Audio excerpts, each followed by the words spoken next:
Hey guys, I was going a real quick discussion about continuous glucose monitoring. Isn't it amazing how far we've really come in diabetes detection, diabetes glucose monitoring, and then treatment? It all started with figuring out that there is something called as insulin, and that happened in 1921. I Googled today. Can you imagine being the parent of one of these kids that got type 1 diabetes back in those days 100 years ago? Because if you have a kid that's just growing normally, normal growth curve, but then boom, suddenly it gets this disease where the kid starts peeing like crazy because there is so much sugar coming out in the urine and they're peeing crazy and they're trying to keep up with it by eating more, by drinking a lot of water. But despite all that, they start losing all their weight.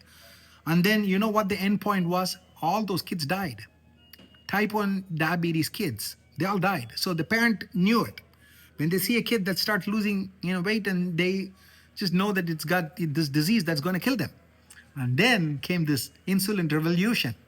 They started obtaining insulin from pigs, and then they started injecting it to these kids, and they all got better. And can you imagine being in the healthcare field 100 years ago, trying to see what the sugar of these kids would be, and then trying to give insulin, and how much of insulin are you going to give?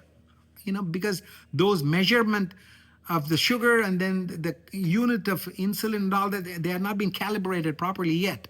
And then insulin was not even made in large scale quantity.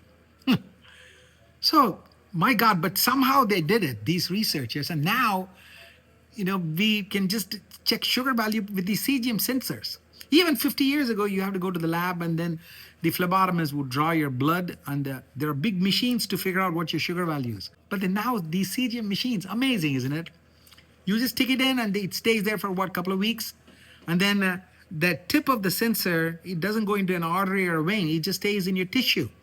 And then the tissue, it's got interstitial space, and the interstitial space, always have interstitial fluid, and then interstitial fluid has got sugar in it, and its sugar value correlates with your blood sugar value dynamically.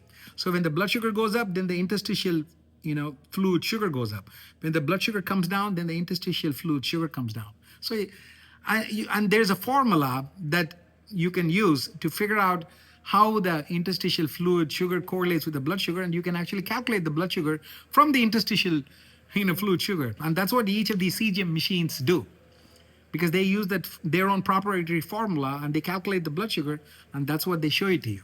It's amazing, isn't it?